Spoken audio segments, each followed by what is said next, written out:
Alright. I'm streaming my loading screen. There, yeah.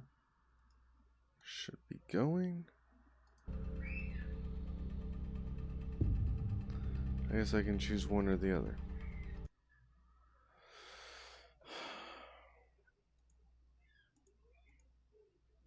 Alright.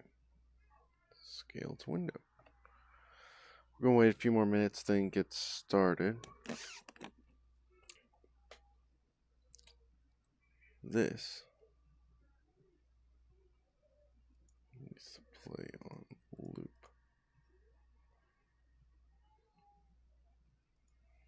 Whatever. We'll just go ahead and start. We're playing Battlefield today. I'll maybe do some EMT stuff later. I am terrible at this. So, let's see.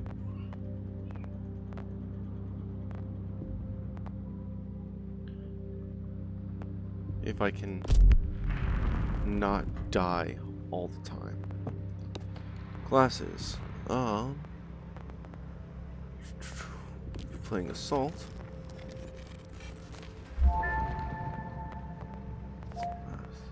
No, Support.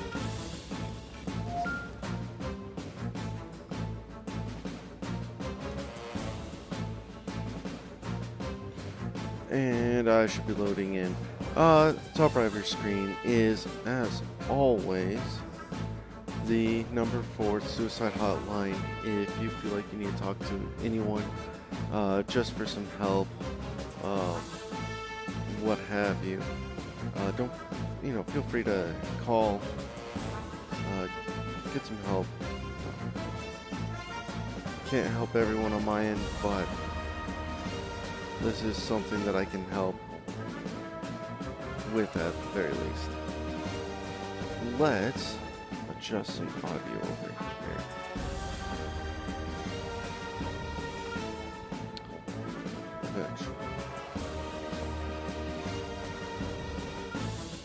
After this round, we'll adjust the audio for desktop. Drop that down to like 80, I think.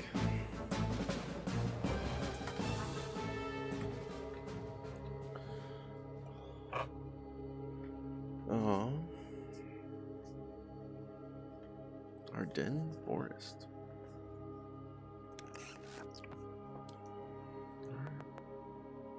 So we'll drop this down. Bring Battlefield back up. There we go.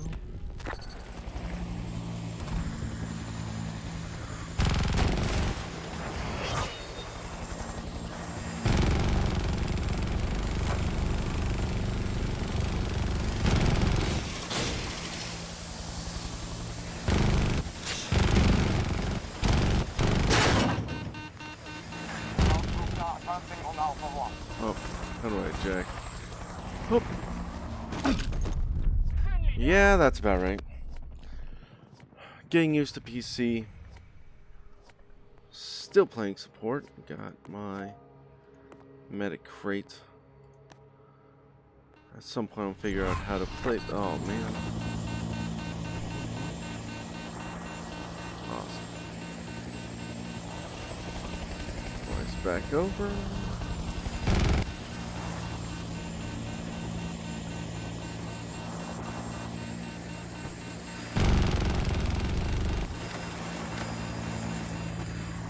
Objective secure.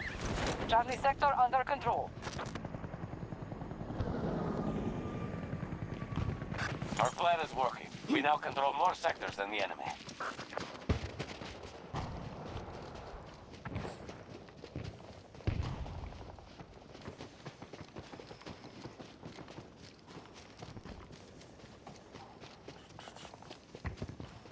Should check my settings after this.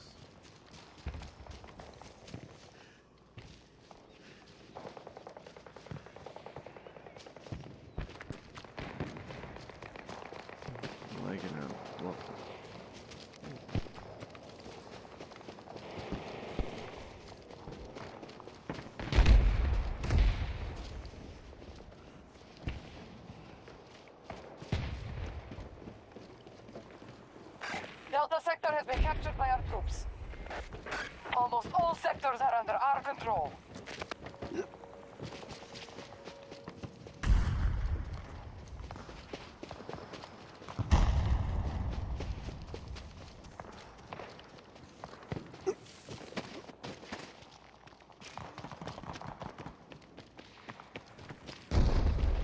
Oh, this works.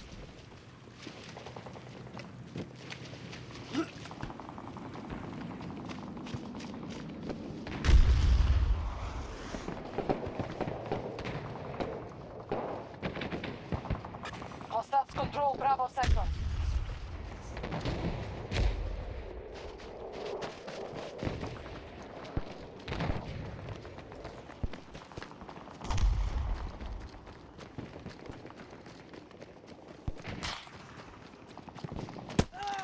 Yep.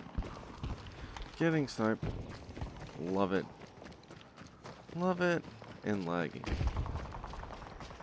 That and lag are real.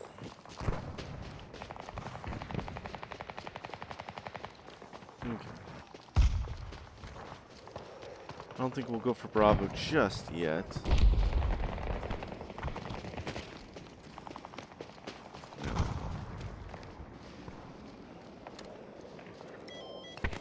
Armor rolling! Long distance!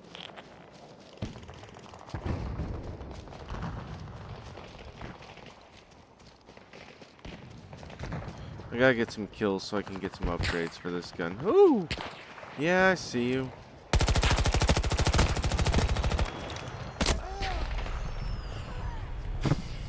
Yeah. Alright, let's see. Alpha sector has been seized by hostiles.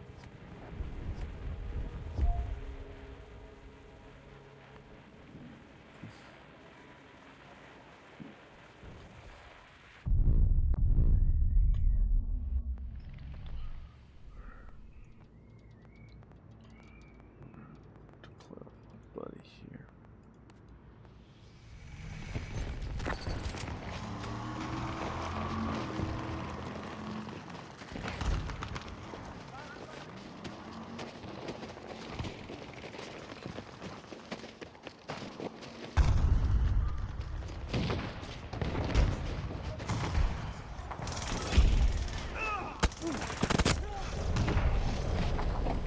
Оставьте меня здесь! Мне не нужна помощь!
Hostiles have secured Charlie sector.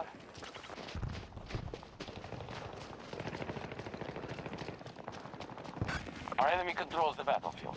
They have conquered more sectors.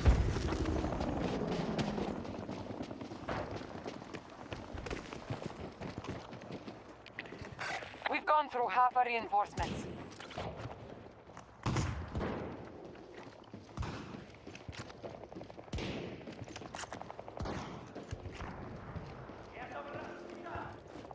Med supplies here.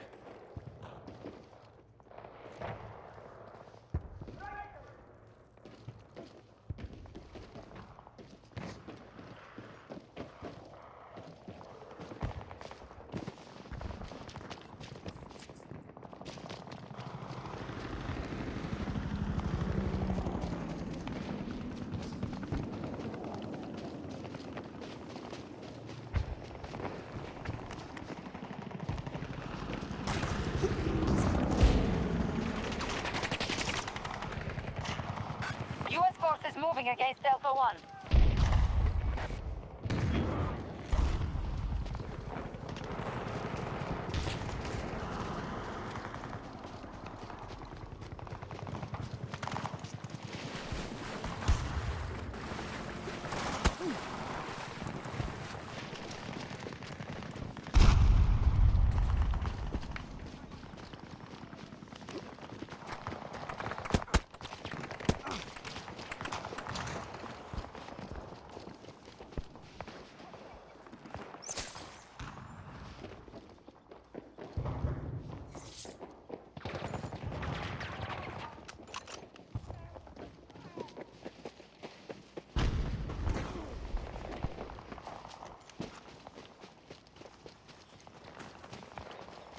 The enemy has captured Delta Sector. One of ours is down.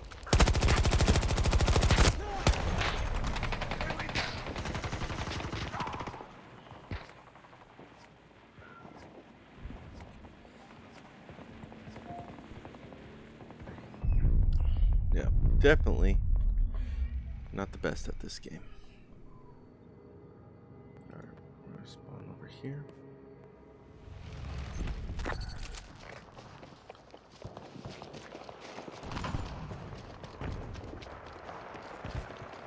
Basically, all my points have been spawning.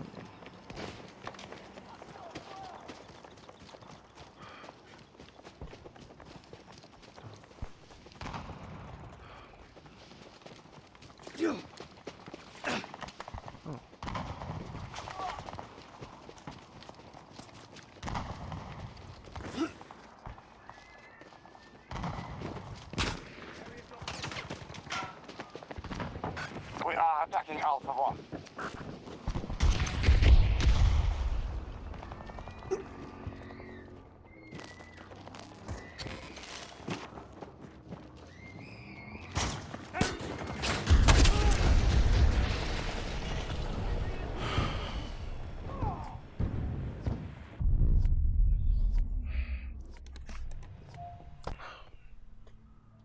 Try this again.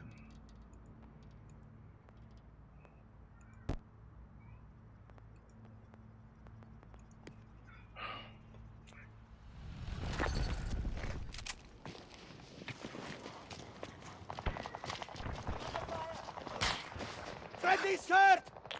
Do not come to me!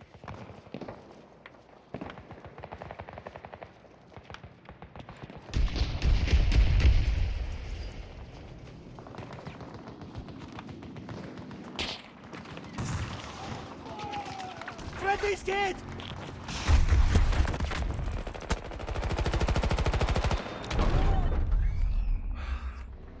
Literally. Tango on my mark. 110 meters.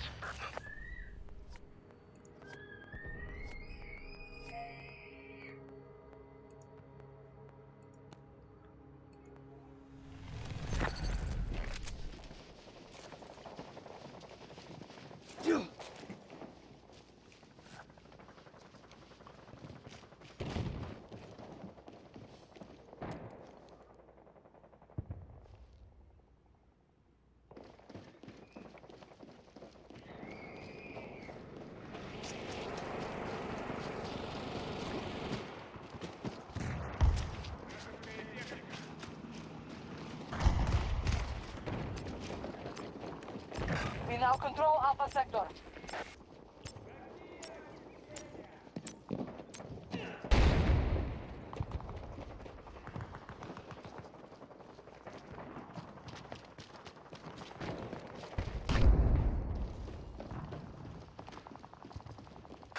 Hostiles are controlling this battle.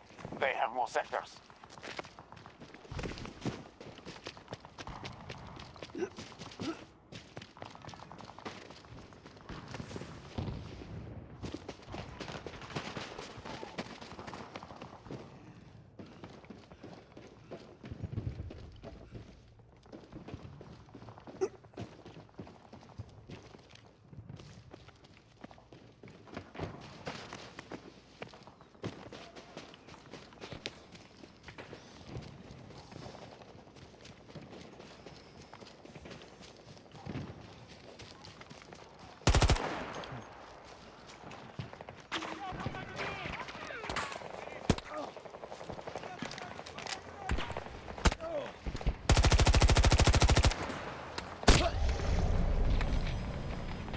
Alpha sector has fallen to our enemy.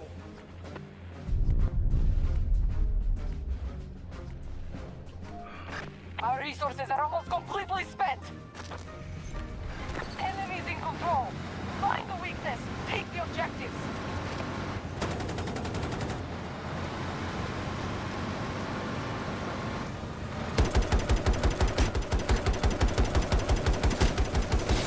We don't have time for this!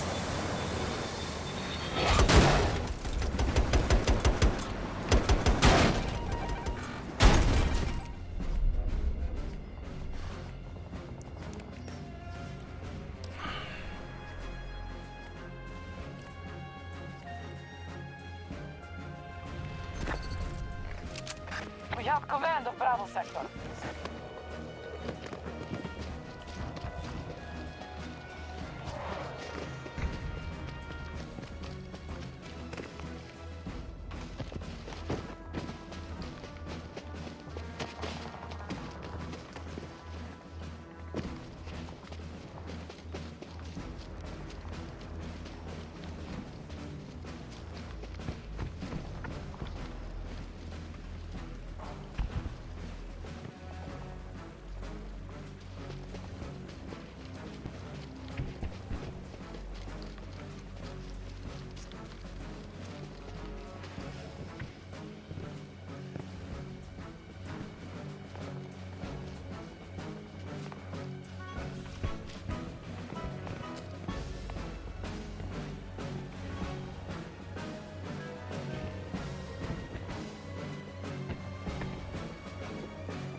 All troops fall back.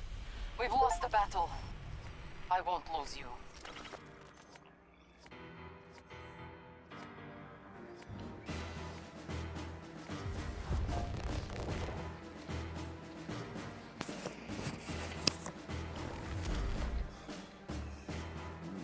There we go.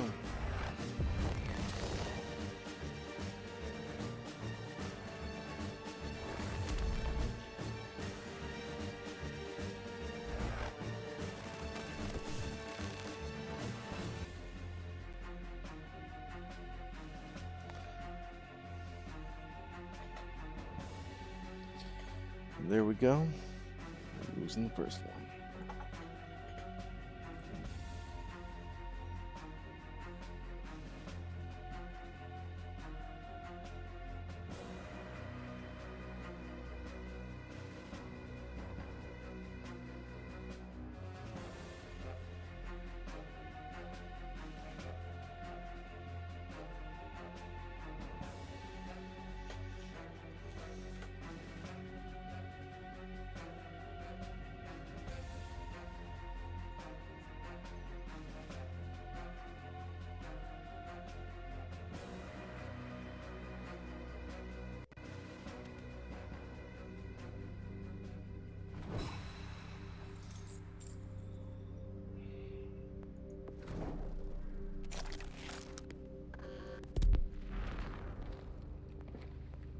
Sunt gata.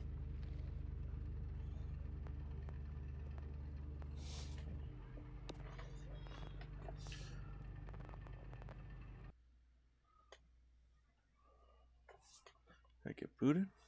May have gotten booted.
let's see.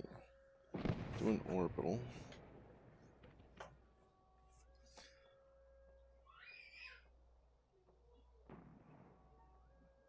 Confirming enemy contact. We control more sectors than they do. Make sure you defend our positions. All units advance. Secure those sectors.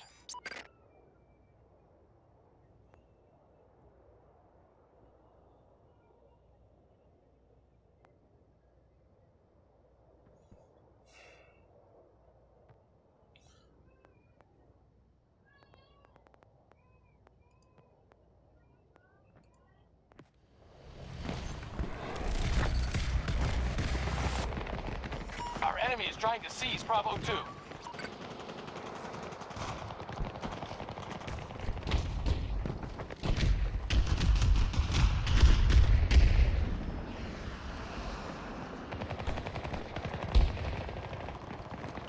Doing that.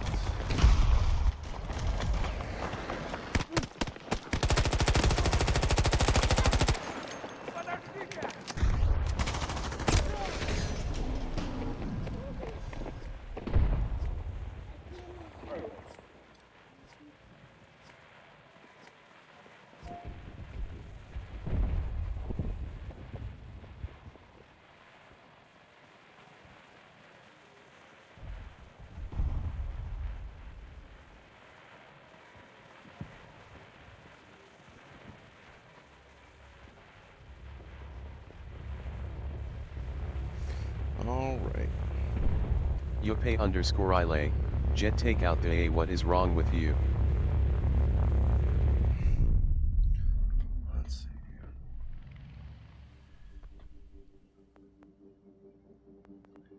Sure.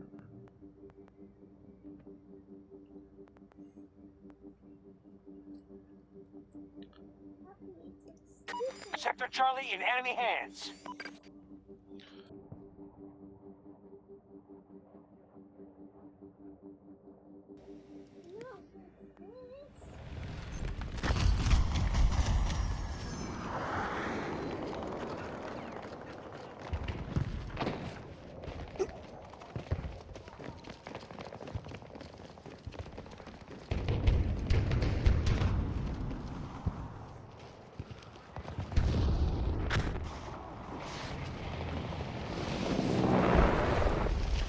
Bravo 1 is being contested by hostiles.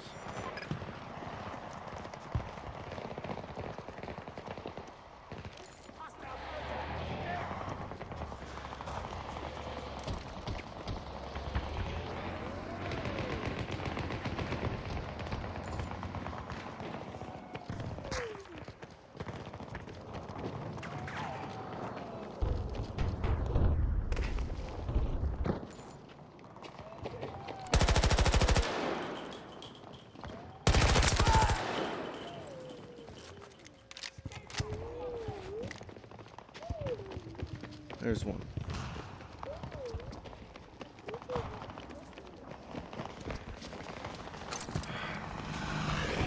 I have reviving tools.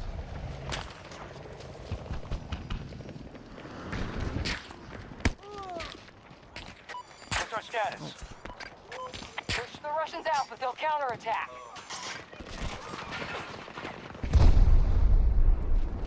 Med supplies for you! Jack, Being please. weakened, but there's a long way to go. Enemies attacking Bravo 2.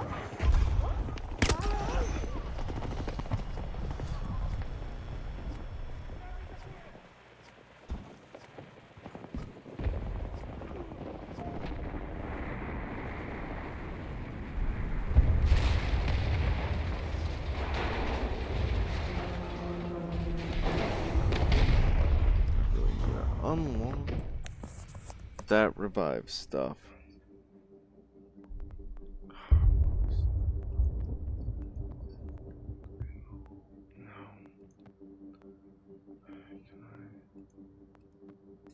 Spawn on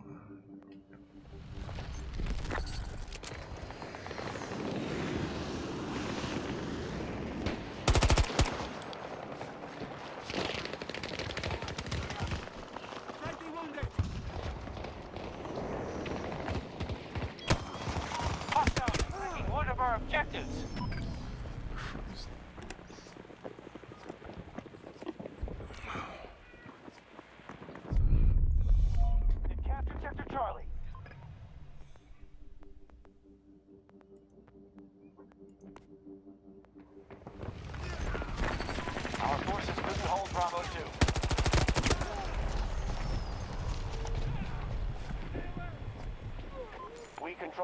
more sectors than them. This is not acceptable.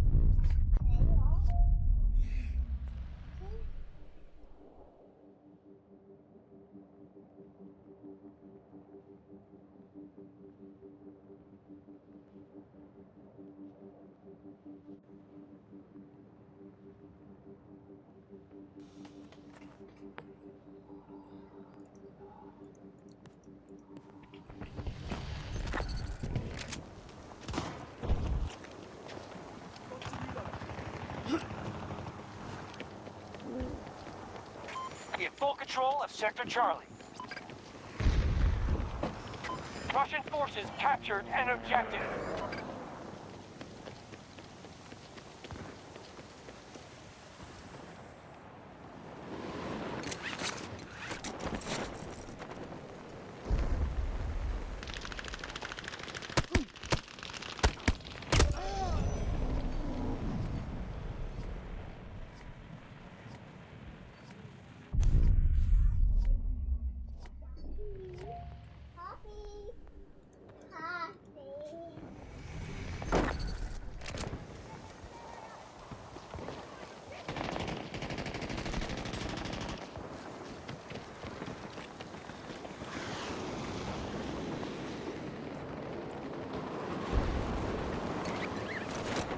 Bravo 1 was just secured by us. The initiative is ours. We've secured more sectors than them.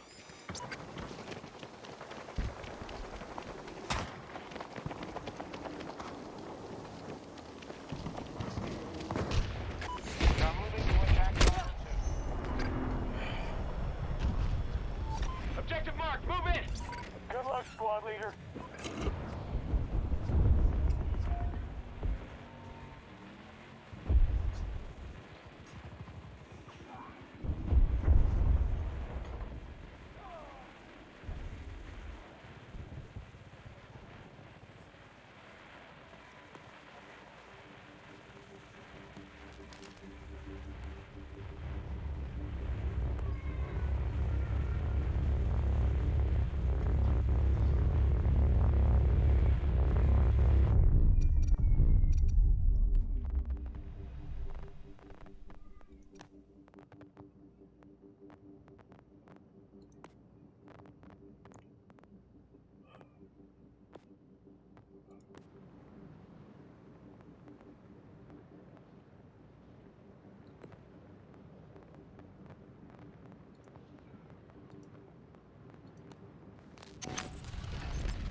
We have full control of Sector Alpha.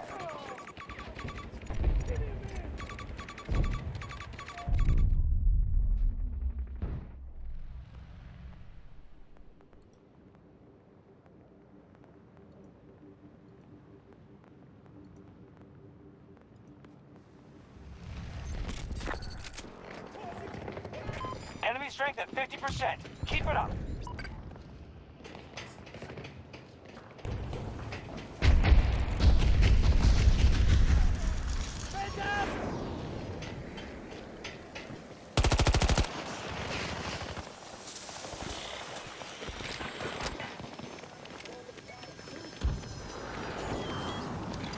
Medical supplies.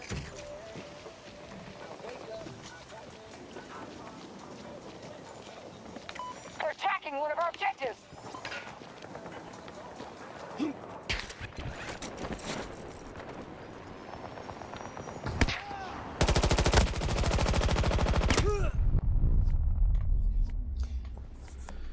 In a real war, that is absolutely a war crime.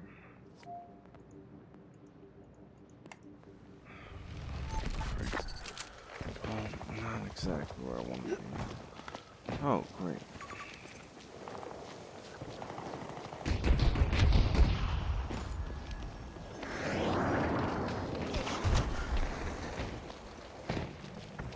Stay away. Stay back. Grenade out.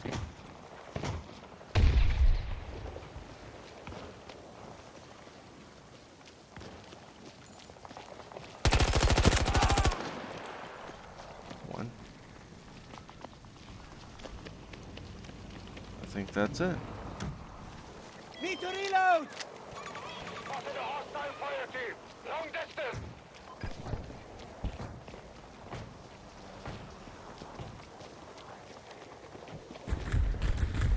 Med supplies, here!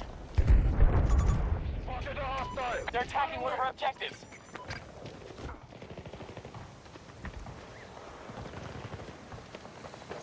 Alright. Now, voice chat off. So not everyone should be listening in, and we're just gonna use the elevator.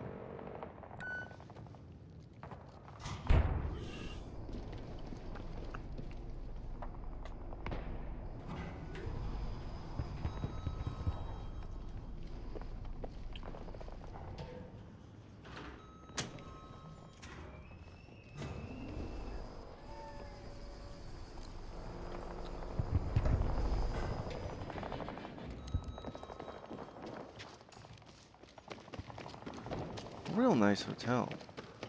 But yes, it is a war crime to shoot someone in the air while they are parachuting in. Doesn't mean it doesn't happen, it just means that you can, if you're caught, you can get in trouble. A lot of people have some misconceptions about what war crimes actually are. They're just crimes that are committed during the war. Alright.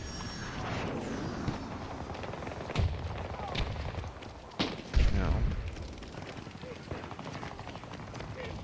Well, that's a war crime.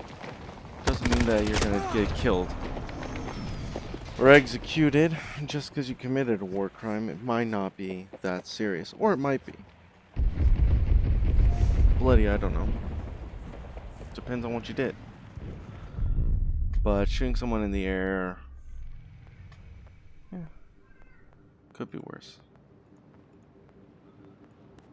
It's not like you gassed a bunch of civilians. I want to talk about a war crime. Secure.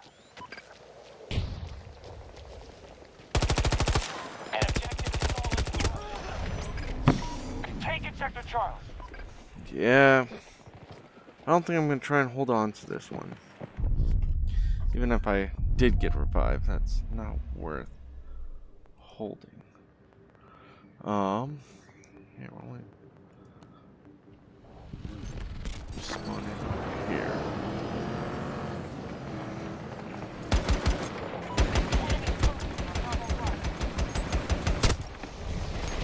What is this? Like, what crap is this? Alright, whatever. Pull on this guy. Engineer. Probably.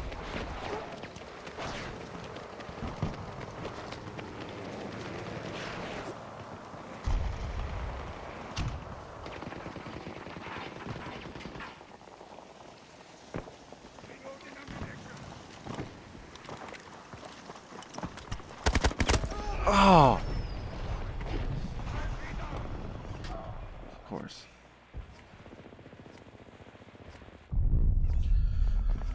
No, I'm not the only medic that's playing, but also I don't think either of us have the means to really fight this one. We're gonna do a cheeky blind grenade. Oh, sniper. Just secured Sector Bravo.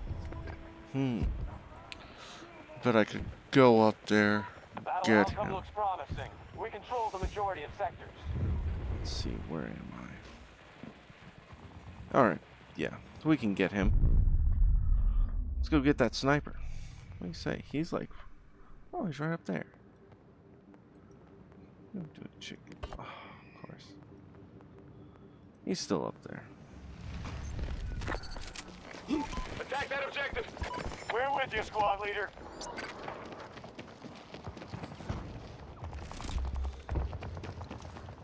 Yay. Well, I'm doing a little bit better this round. Woo. First of all, One of our objectives is under attack. we're winning. Secondly, he's over on the other side. Friendly casualty! Damn it. Where is this guy? I'm gonna get over because I don't have a weapon that's long range enough for that. Quick little, just in case.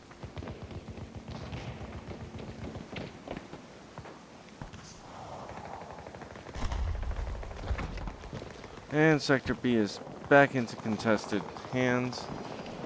That's okay, that's what we expected. They've got to push. You have to. This far into the game, you have to, guys.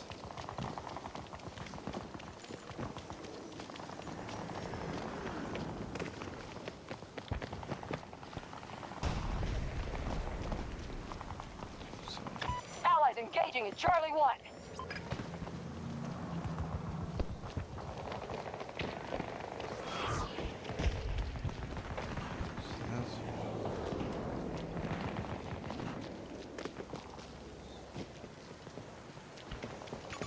Shit, found that tank! 130 meters!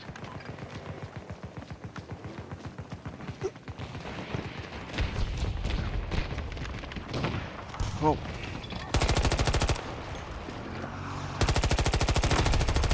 Oh, come on. You're One left kidding me. hostile.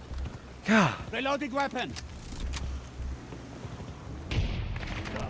Oh, come on. Objective captured and secured. Oh, that. We have majority control of the sectors. Ah. Their attack force. Keep us updated. Yeah, that's about right. So, yeah, I kind of just suck at this. The enemy just secured Sector Bravo. Really? They just secured Sector Bravo. Awesome. Now they're going for Alpha. Lucky for us,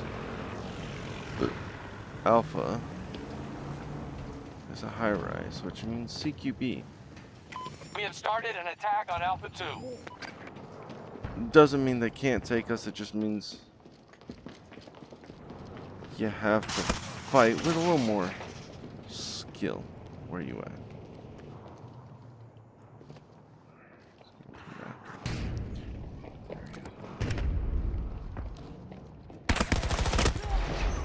Enemy soldier mark.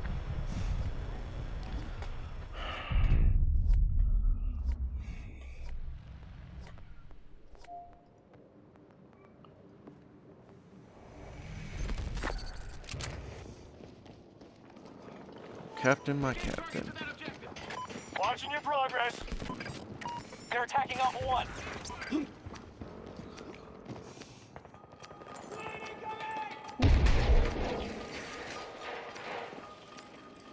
Sector Charlie is under our control. Oh, and there's my lag again. Ooh, don't do that. Oh, there I am. Control more sectors than them. Keep it up.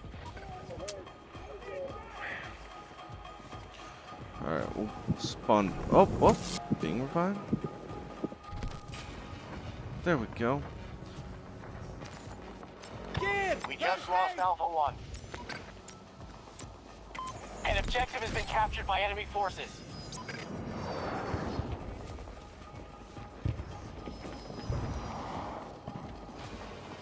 MXF Sicario. No good pilot. Control Alpha 1. Man, these guys are really hating on this pilot. I mean, can't really blame him. Doesn't seem like he was doing too much. Good work, no. Oh, we won anyways. I don't think I got anything from my gun yet. Man, I am just terrible. Maybe what we'll do. So I'll go ahead and exit, and we'll watch some videos. Capturing kills 7 overall, and I am awful. They did get a revive on me. Yeah. exit the menu. What is the name of that?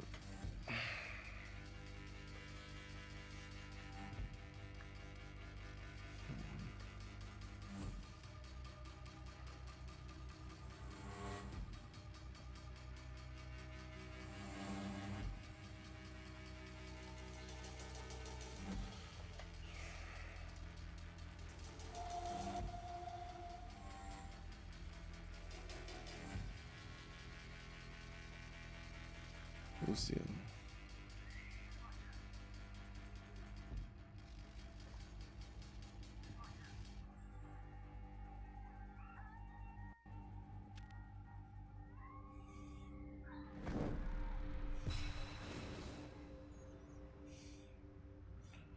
What? Firefighter Chronicles. That's the one I'm looking for.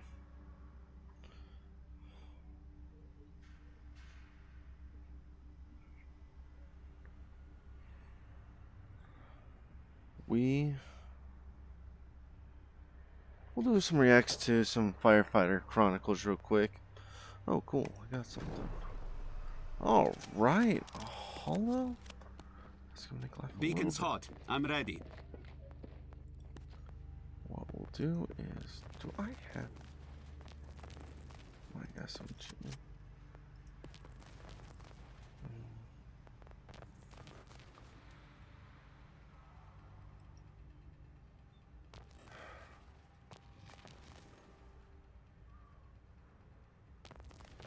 All right.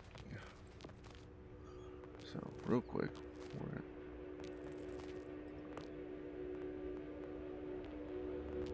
there's the holographic. Next, there. So I guess we'll use standard.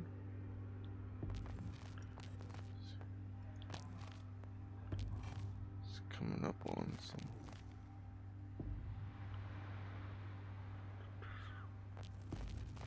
Bigger mags, it looks like.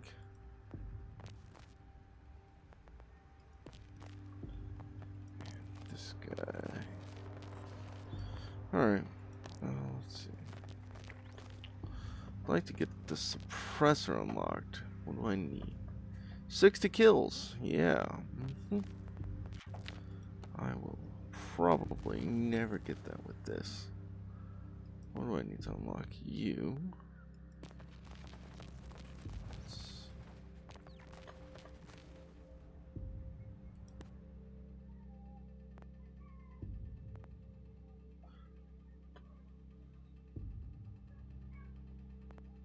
Okay.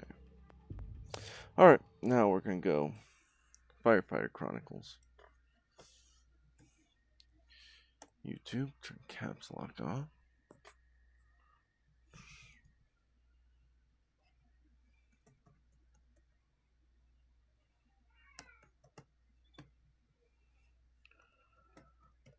So I am not a firefighter. However, I work with the firefighters. So let's find something that's not current. We'll actually go into his fire department chronicles. There you go. We're back on our Where Are They Now adventure with.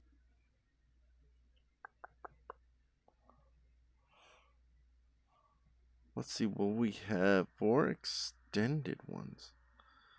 Can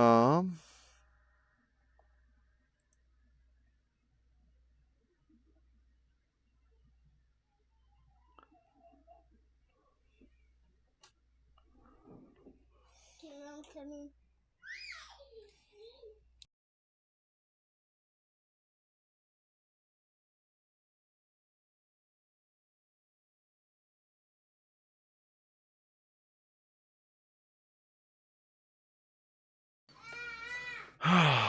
Kids. Gotta love 'em.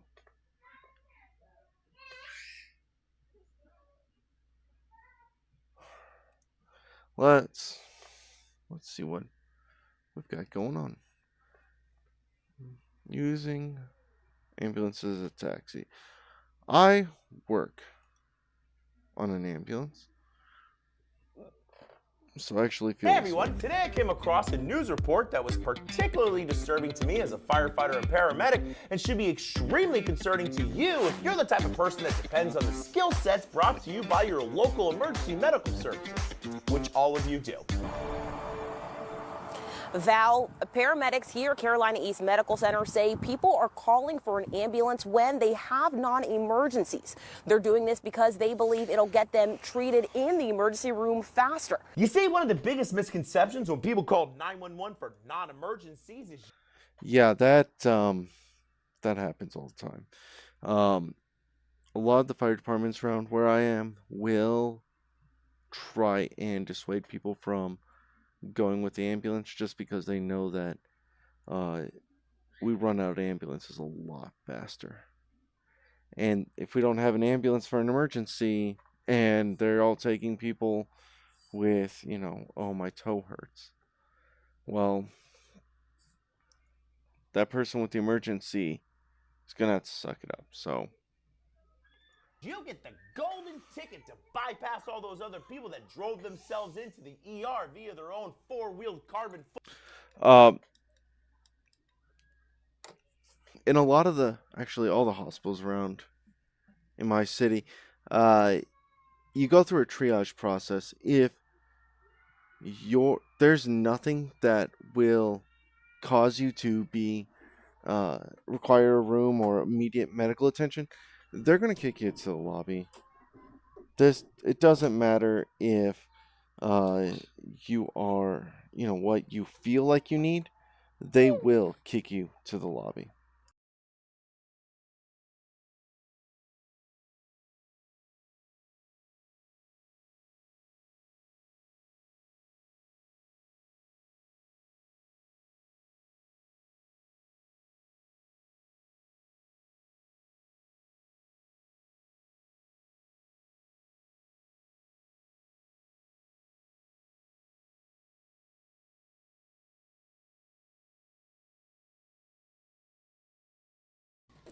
But yeah, so a lot of the times it doesn't even matter, right?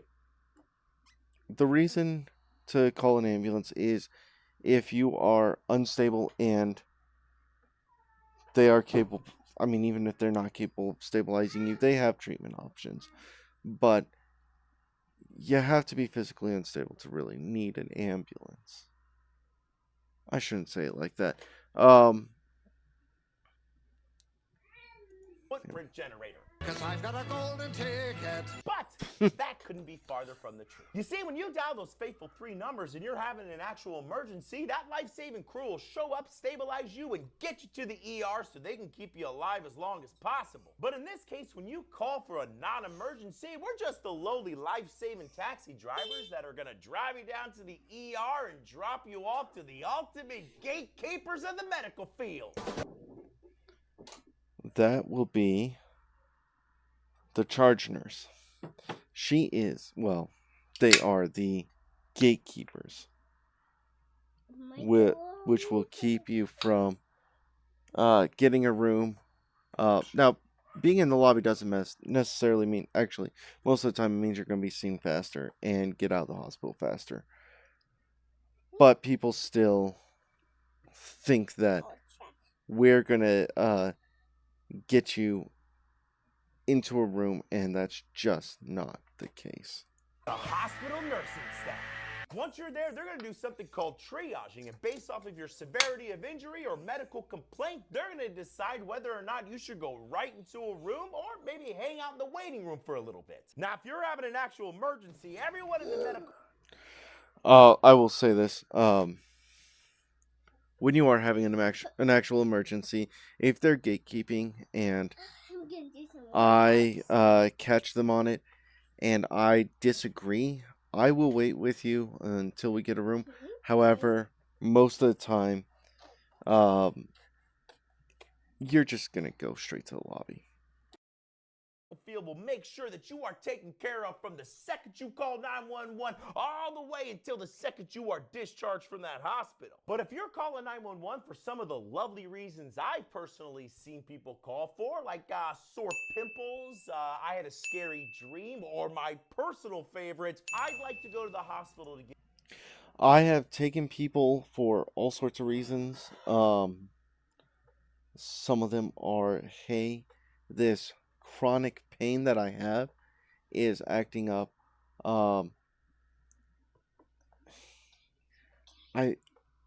Someone stubbed a toe on their left foot, didn't need it to drive, could have gone to an urgent care, but they wanted to go to the ER.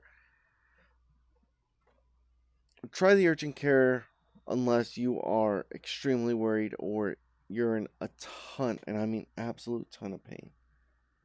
But if you can safely transport yourself wherever, don't waste the ambulance.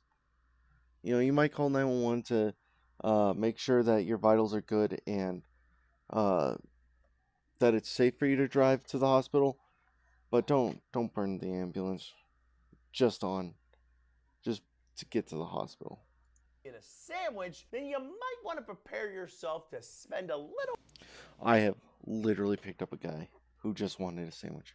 Wanted to go and get a sandwich. We took him to a freestanding ER before we even left after cleaning up after him. He had left AMA to go across the street to somewhere to get a sandwich. Like, waste of resources. Right? Abuse of 911 system. Bit of time in the ER waiting room. But the biggest issue that calling 911 for non-emergencies to trim a little bit of time off of your ER waiting time is creating is diverting emergency services away from people that actually need the life-saving skills that EMTs, paramedics, and nurses bring to life-threatening calls. You see, right now we're seeing the largest staffing crisis in EMS, fire, and nursing agencies, well, ever. EMS and fire agencies are so understaffed right now that they're having to down ambulances and fire trucks on a daily basis. Yeah, so the ambulance company I work for does 911 and interfacility. Recently, we've been short on interfacility because we have to move everyone from those trucks to 911 trucks. There's a number of reasons for that, but a lot of it is call volume that just we should not be dealing with. And for those people that are actually showing up to work, they're getting held on something called mandatory overtime. If you're not familiar with what mandatory overtime is, it pretty much goes like this. Hey, my shift's over. I'll see you guys later. No, actually, it's not. Get back on the truck. We'll tell you when you can leave. And this is nothing compared to what's happening in ERs and hospitals all across the United States. Staffing in hospitals is so low that ambulances are having to wait sometimes over an hour just to turn over patients. Eating, drinking, or even going to the bathroom has become a thing of the past because nurses are so understaffed and so overworked. In fact, I have personally dropped off at an ER that had 2 nurses for 25 ER beds. And I would love to say that that's an isolated incident, but I know for a fact that it is not. But no matter how overworked the medical field is, your safety is our number one. Because if you're thinking 911, call 911. Sometimes it's best for us to show up and advise whether or not you or your loved one should actually go to the hospital. But if you're calling 911, there are just so plenty you of don't have to times wait in the when you ER do waiting just need to room, go. Please remember this one. Mommy said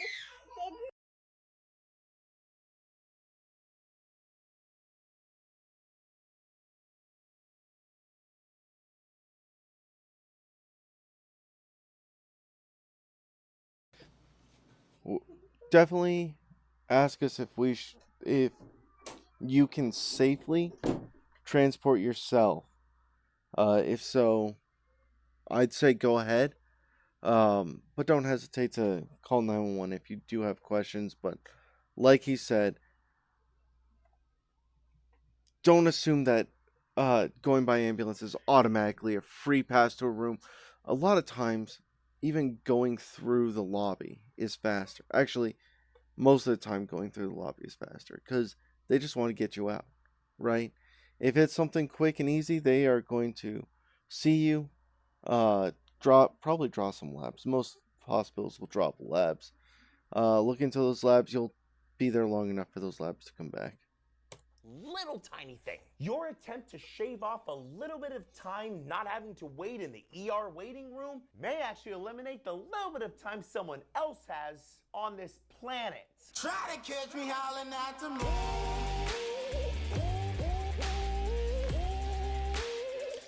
Let's see what else he's got.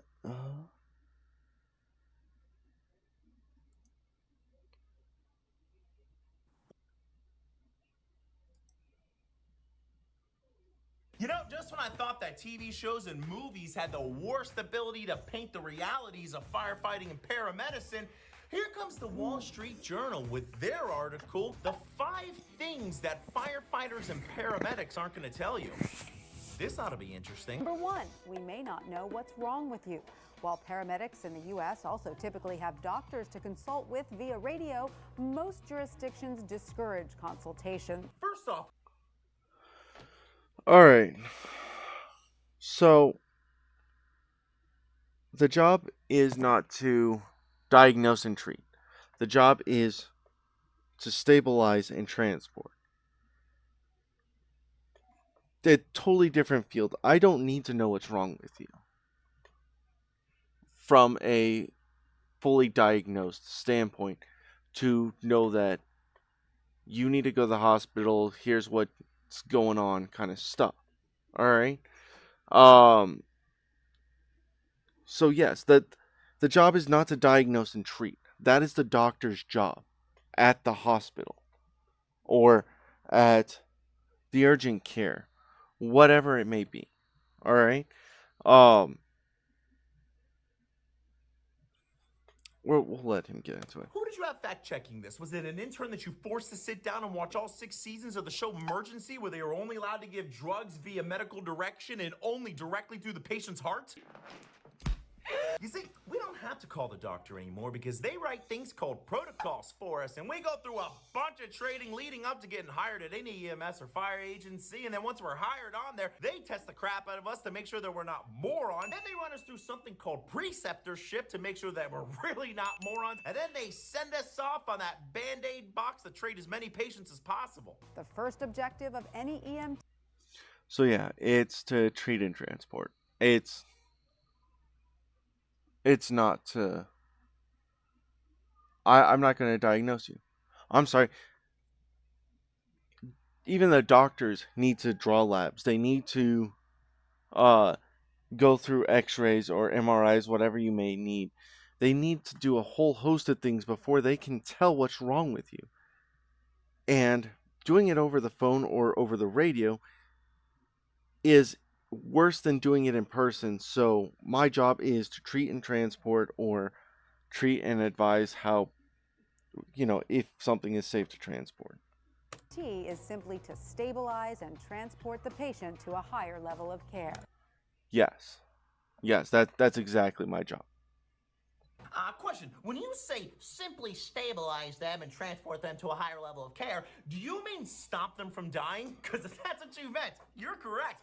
See, our job is to stop them from dying in the field so we can get them to a hospital and they can make sure that they live a nice, healthy life. And just...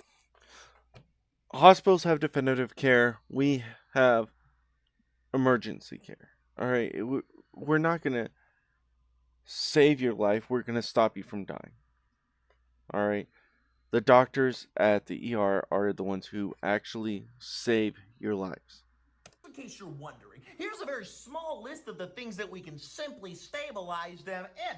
It's going to be seizures, strokes, burns, heart attacks, drowning, cardiac arrest, tension pneumo, fractures, bleeding, penetrating injuries, diabetic emergencies, hyperkalemia, hypokalemia, hypertension, hypotension, childbirth, SVT, VTAC, asystole, and of course the occasional overdose. So, He's not even talking about all of the behavioral and all the other crazy stuff we do. Fractures, all sorts of stuff. Yeah, we can do a few things. Too many of us are out of shape. The leading cause of line-of-duty fatalities is heart attacks, and estimates as many as 70% of firefighters are obese. Oh my God, we're all gonna die because we're fat? Obese doesn't mean you're fat. All right. I've had, I mean, yeah, 70% of firefighters are obese. But you know what? They're also jacked. All right. Obese means you're above the recommended weight limit for your height. And you know what? Muscle is a ton of weight. And a lot of these firefighters, they're jacked, man. So, yeah, we're obese. As far as the cardiac related stuff, a lot of it's just being in a stressful field. And I don't need the Wall Street Journal or whoever to tell me that. What is it, Wall Street Journal? Yeah, there you go. I mean, it's not like they would throw in the other factors like the increased cortisol levels in the body because we're constantly stressed, which also increases the risk of heart attack or heart disease, or maybe even the interrupted sleep schedules, which also increase the inflammation in the body, leading to a greater risk of heart attack or heart disease, or maybe even the greatest one, the increased body temperature during structural firefighting operations, which also increase the clotting process in the body and our risk of having a heart attack. And the obesity scale is completely ridiculous. It factors zero muscle into telling us that we're all fat. And let me tell you something. If you want to see a bunch of firefighters that you want to be looking up at when your house is on fire, walk into any truckie station. You're going to see a bunch of muscle-bound dudes deadlifting, back squatting, and slapping each other across the face. And when your house is on fire, those are the fat boys you want to see. Number 3, we only work 8 days a month. A traditional firefighting shift is usually 24 hours on and 48, even 72 hours off. That usually works out to about 8 shifts a month. It's actually 9 days a month for the average firefighter, but Yeah, so I work on that 24-hour schedule with about 9 days a month. There are shifts where it is straight 24 hours, and I am working at least 8 hours of overtime on a paycheck, and that's bare minimum if I'm working 2 shifts. Usually it's 2 shifts a week. Usually it's about 3 shifts a week for me. So I usually have about 5 shifts on an overtime. One second.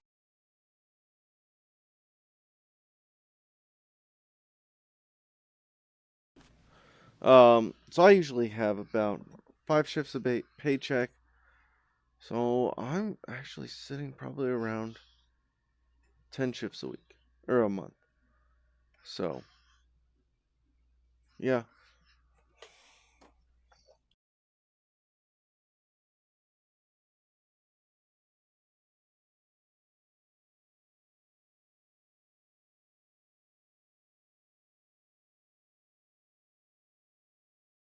a couple things here. Number one, 70% of all firefighters are volunteers, so they're doing it for free. I mean, I don't know why we don't make them work more. Number two, the 24-48 work schedule is traditional because they put out a study showing that for every hour of sleep lost, it takes up to 4 days to make up for that loss of sleep. So after getting pounded 6 times after midnight and getting next to no sleep for that entire 24-hour period, they kind of want to make sure that we're rested enough to be able to not kill anyone the next time we're on shift. We don't fight many fires anymore. Thanks to improvements in fire protection, firefighters actually...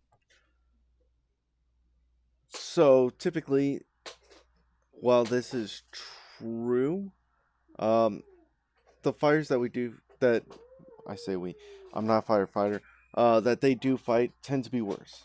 All right, there's more dangerous chemicals in everything. There's it's hot, fires burn hotter, etc., etc.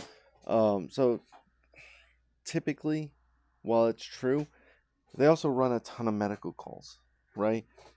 Where I'm at, all the firefighters are running medical calls. We have fewer fires to fight these days. It's probably the one thing that you got even closely correct on this list, but yeah, just a couple facts I want you to remember. Even though we're fighting less fires, the fires are becoming harder to fight because of the materials that are inside burning. So they're burning hotter, faster, going through its growth and development stage much faster than previously. So we have to constantly be adapting, trying to get to fires faster, even though there's more population, there's more people blocking traffic, which makes it more difficult for us to get into it, extinguish it, get victims out, so on and so forth. We're not even going to bring up the 48 current wildland fires that are burning close to 300,000 acres of land, because you know what? We're fighting less fire.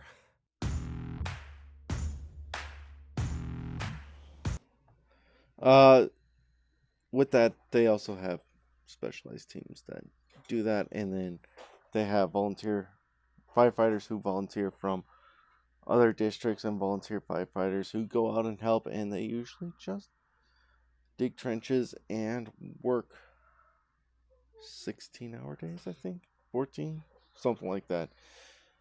If you remember what it is, go ahead and give me a hit in the comics, and I'm going to put this back up, and we'll turn you off. Let's go ahead and turn my display off. So just as a reminder, if you need help with anything, you are... One second.